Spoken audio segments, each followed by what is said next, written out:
जय माता दी। अभी ना कुछ वीडियोस वायरल हो रही है जिसमें बोला जा रहा है कि जेनजी पहली ऐसी जनरेशन है जिसका ब्रेन उसकी पिछली जनरेशन से ज्यादा इवॉल्व नहीं हुआ या डिक्रीज हुआ।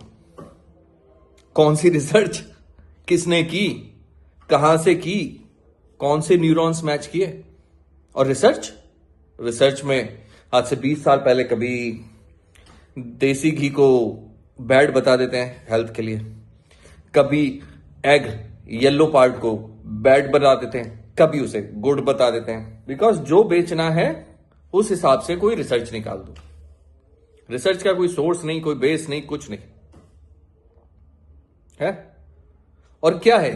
बिकॉज जेन जी रिप्लाई दे देती है, अरे मैं तो पहले से रिबेल हूं, मिलेनियल्स में भी हम लोग रिबेल थे, बट रेशो कम था। क्या है कि जेन जी थोड़ा सा ज्यादा रिबेल कर रही है, और रिबेल होना भी चाहिए। वही तो ब्रेन को स्ट्रांग बनाएगा, रिबेल हो गए तो। सेकंड,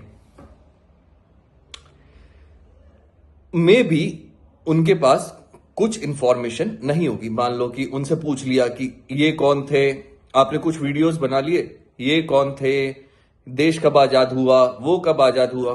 कुछ हिस्टोरिकल इंफॉर्मेशन नहीं होगी, कुछ चीजें नहीं होगी जो उन्होंने नहीं पढ़ी, उस पर ध्यान नहीं दिया। पर क्या इंफॉर्मेशन ना होना ब्रेन को बताता है? नो। पहले हमारे पास बहुत शार्प माइंड था 800 साल गुलाम रहे हम उस शार्प माइंड के साथ, हैं? या पिछले 20 30 40 50 साल से पेरेंट्स बच्चों को नौकरी, पैरों पे खड़ा होने के लिए नौकरी करने की सलाह दे रहे। वो शार्प माइंड है?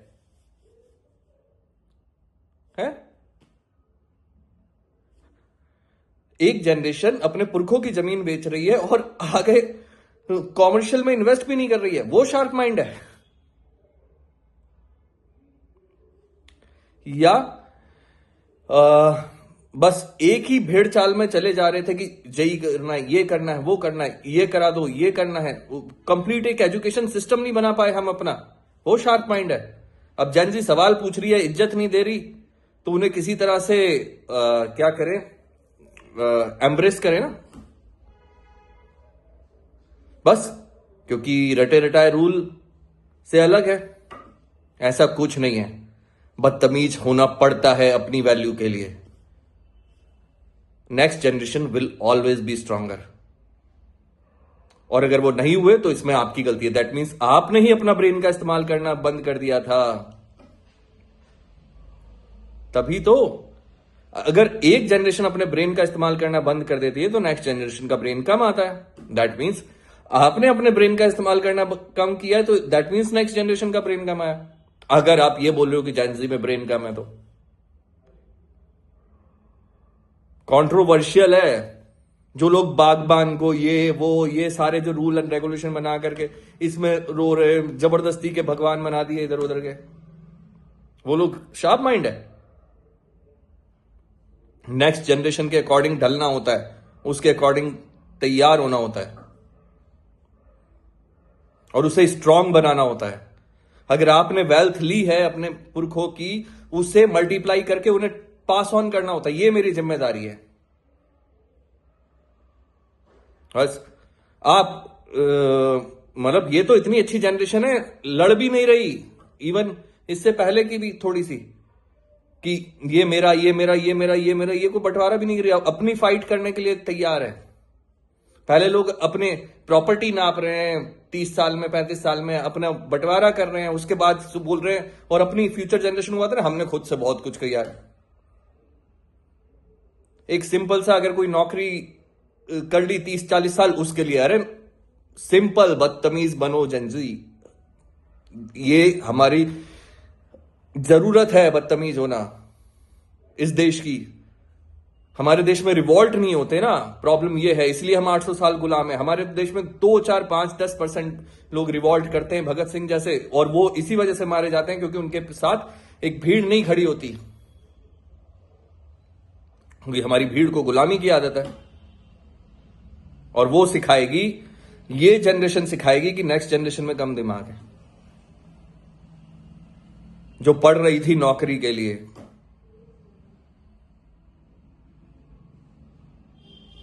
शेमफुल। जो सिर्फ एक फिक्स पैटर्न पे चलती थी, रास्ता इधर उधर भटकने के लिए रेडी नहीं थी, रिस्क लेने से डरती है। क्या हो गया? लुट जाएगा ना। एजुकेशन के नाम पे डर बिठा दिया बच्चों में। वो जनरेशन, अगर जेन-ज़ी रिबेल कर रही है, बदतमीज हो रही है, मैं उसके लिए ताली बजाता हूं। अगर आप एज ए आइडल होगे तो आपकी इज्जत हो जाएगी। आप ये सोचो कि आप रिश्ते में ये लगते हो, वो लगते हो, बी लगते हो, आप गुरु लगते हो, ये लगते हो, और आपको इज्जत चाहिए तो सॉरी, टाटा, बाय बाय। आपकी जरूरत पहले भी नहीं थी, आज भी नहीं है। कंट्रोवर्शियल है, पर ये जेन-ज़ी को एम्ब्रेस करना बंद करो। वो फालतू की रिसर्च दिखा के उन पे रूल करने के लिए, अपनी बात मनवाने के लिए, क्योंकि वो आपकी बात नहीं सुन रहे ना, तो प्लीज बंद करो।